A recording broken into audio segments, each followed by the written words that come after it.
People working in downtown Calgary have long been wondering why the heck has that lane been closed on 5th Street? It's a main artery in the downtown, and it's been closed for construction for something that nothing seems to be happening on. It looks like construction's finally starting up again. We're talking years that this has been closed up. Well, what the deal is, it's something called the Barron Building.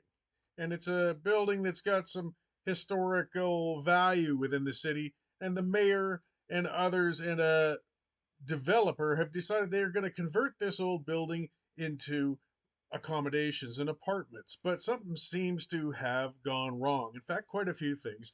And a lot of stuff seems to stink here. Construction started up again on this, even though it's been sitting idle for years. But there's a lot of questions to be asked. The vacancy rate's been high in Calgary's downtown from commercial buildings ever since even prior to COVID. Energy companies just don't need the office space like they used to.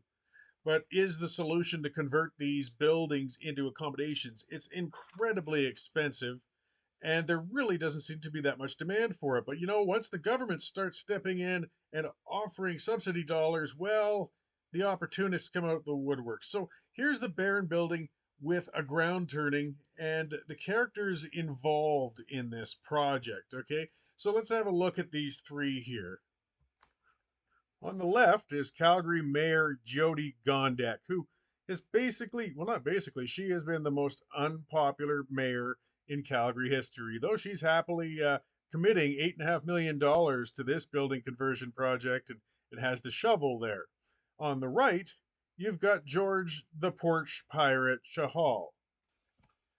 George Chahal is a former city councillor who became a Liberal member of Parliament in Northeast Calgary and got himself the moniker the Porch Pirate because during the last election he was caught, and you can see here on the video, because he didn't realize there might be a doorbell camera. He went to a door while campaigning, found a piece of Conservative Party literature in the mailbox. So as you can see, he pulled it out of there, stole it, and replaced it with a Liberal piece of literature. Mr. Chahal is now running for Parliament once again.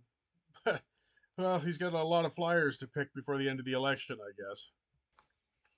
Now, the man in the middle is an interesting one. His name is Riaz Mamdani, and he runs Strategic Group, which, as you can see, if you've seen on the crane on the building, that's who's doing the renos. That who is the developer that's going to do this. He's got quite a history. He's been embroiled in many lawsuits against him, one of which is some involvement in Platinum Equities. Apparently, that company was accused of bilking investors for $160 million.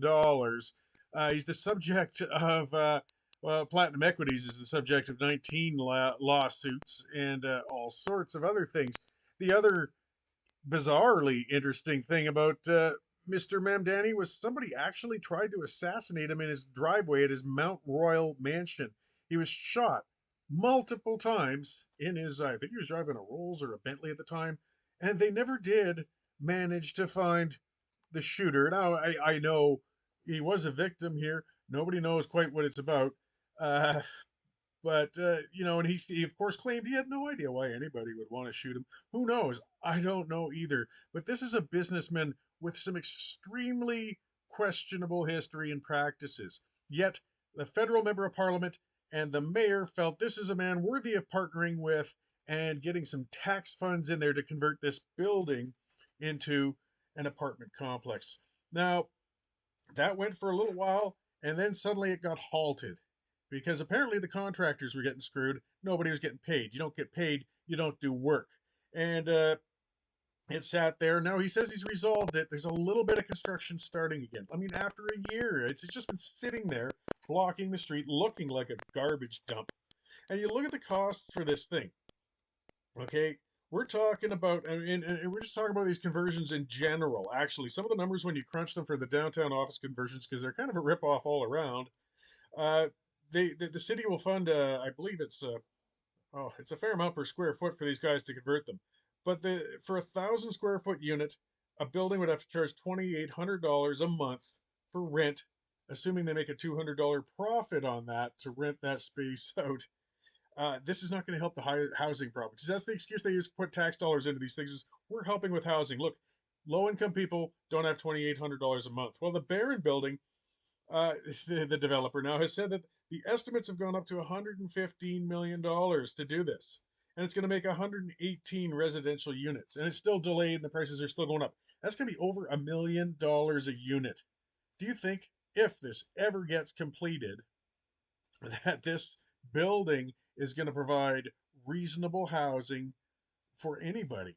I mean, there's no balconies. It's expensive to turn these over. And the city has buildings all over they're converting. I mean, some of them are still moving along because the contractors or the people doing it, the developers are having together a little better than this strategic group. But both Chahal and Gondek are facing elections this year. Chahal, as I'm recording this video, Mayor Gondek this fall. Apparently, the $8.5 million dollars that the city of Calgary is putting in, it's only putting in once the building's completed. So that's good. They haven't put the money up front. But again, you know that this man, that the developer financed it based on the commitment of the city of Calgary to put tax dollars in. Now, whether the federal government through Chahal put dollars in or not, I guess remains to be seen. But Chahal said that these residential suites will help address the needs for housing in the city. Yeah, maybe for your grandchildren, assuming they hit the lottery. These are his words. So he says it aligns with the federal government's objective to ensure every Canadian has a home they can afford and meets their needs by 2030. I'm eager to work, he said, with strategic group in the city of Calgary to ensure that initiatives like this receive federal support. So, has there been dollars gone into this from the federal government yet? Will there be?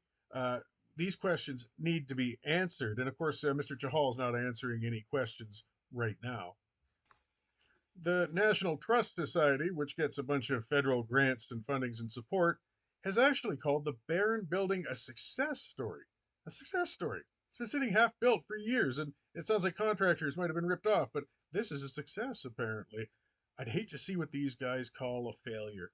Either way, our tax dollars get ripped out of our pockets so many ways, so many times. We've got to start paying attention to these things and see who's funding what and who's behind what. You always see the same faces, the same people when it comes to these heavily tax funded initiatives that end up basically bilking the taxpayers. As I'm recording this, too, the signs are going up outside of the city of Calgary. Mayor Gondek's brilliant government managed to spend $5.5 million to spend a year and some to come up with the name Blue Sky City for Calgary. And they're putting signs out that look like a grade 2 person made them on Microsoft Paint.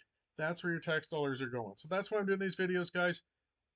We got to expose this stuff. We got to ask these politicians these questions, and we've got to stop reelecting them and rewarding them for partnering with questionable business interests, taking the dollars out of your pocket and pouring them into the black holes like the Barron Building redevelopment.